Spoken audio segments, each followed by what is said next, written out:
So I wanted to talk about, just thought I'd give some ideas about playing a 1-6-2-5. Okay, it's a really important chord progression that I think a lot of people, they kind of come up with a few ideas that that they can use for it.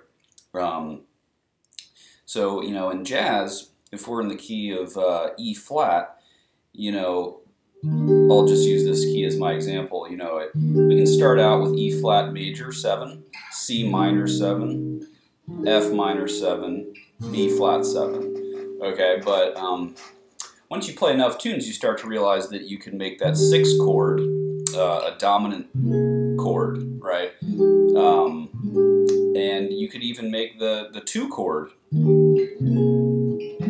a dominant as well. So with taking that idea of making the 6 chord dominant, you can get a lot of different things like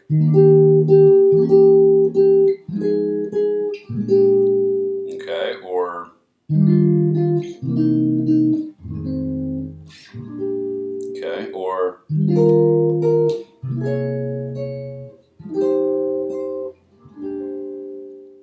okay. So these are all different ways to play a 1-6-2-5.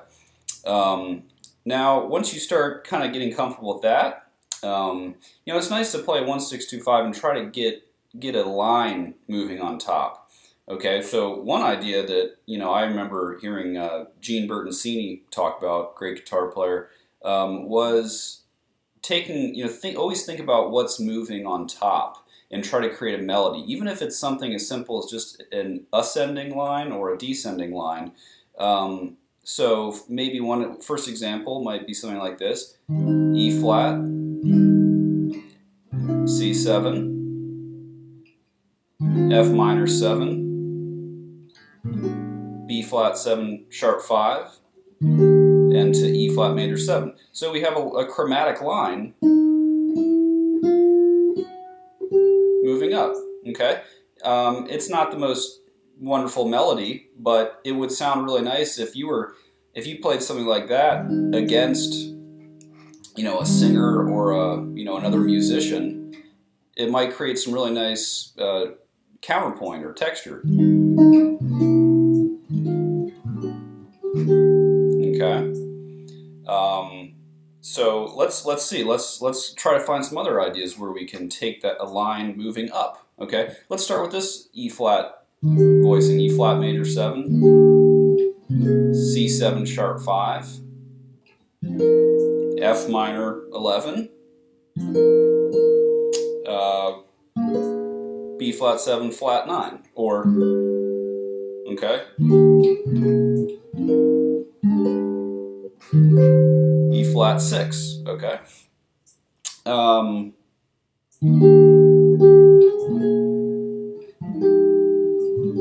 Right? So think about what's moving on top. Think about your melody, okay?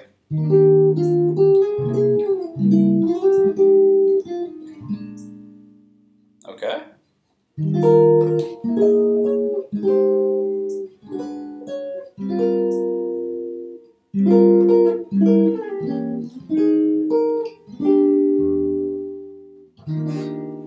Okay, so there's just some other examples there.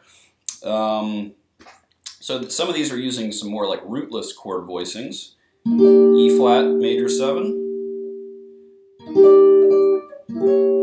C7 flat 9, F minor, B flat altered. Okay.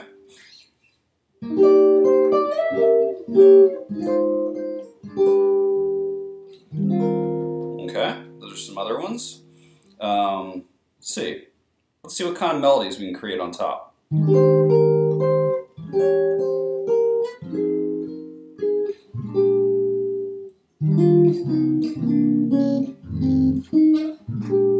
That's a nice one.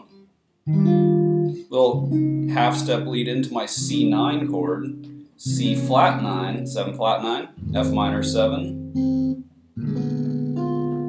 Okay, that's nice. Let's see.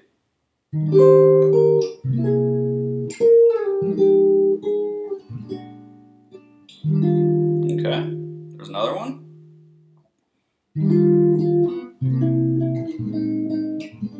All right, so there's a nice one, chromatic line moving in half steps, going, descending. So E flat major 9, C7, F minor 7, or well, I guess that's a B flat sus chord, or you could think of it as F minor 11, right? B flat 9, E flat major 7.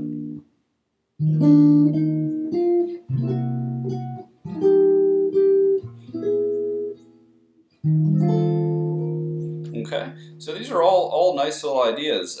Now for that 6 chord, you can always substitute in a flat 9 chord, okay, which would actually be kind of function as like a diminished voicing in this case. So this would be a E7, or sorry, a C7 flat 9, but we've got an E diminished chord voicing here. 3rd, 7th, flat 9, 5th. So you can move these around in minor thirds, and it'll all function as a C7 flat 9. Okay.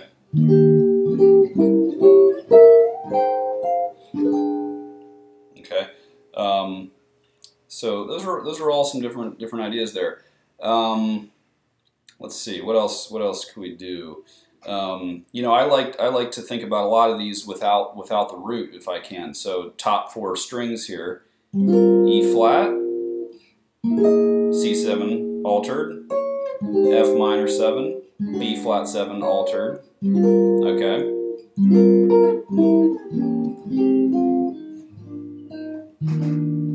Okay. Of course, don't forget, if you're playing rhythm guitar, you don't always need the B string. In fact, a lot of times you can get away with just playing these shell chords, root, 3rd and 7th, and that's really all you need. If you're backing up another guitar player or a singer, stay out of their way. Let them play in the upper registers, So your job is more this kind of thing.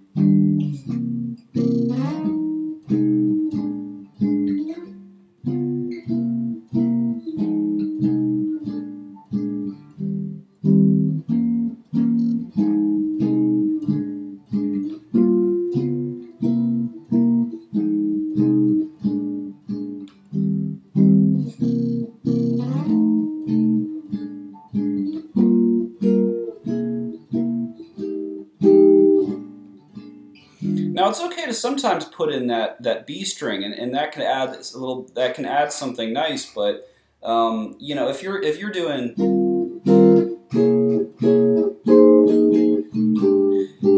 that might get in the way of another musician.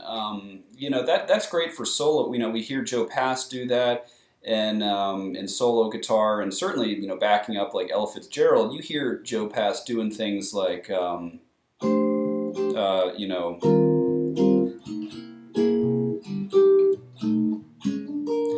those kinds of things. But it's so tasteful the way he did it, and he managed to always be out of the way. Even with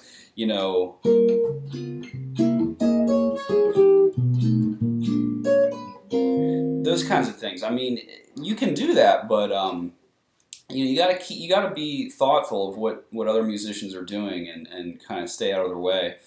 So I recommend really get comfortable with playing these shell chords as a backup guitar player, and try to think in terms of chromatic movement. So for instance, I could play E flat major 7 and go chromatically down to my C7.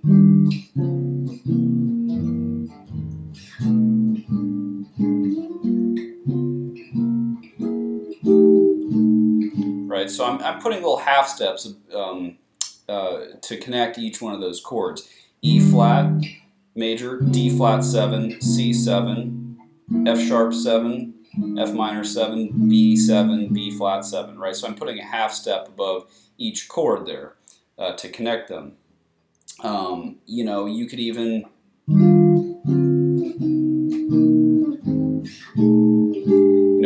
put the 13ths in there, right? So hopefully this should give you some ideas about the 1625. We talked about creating little melodies on top.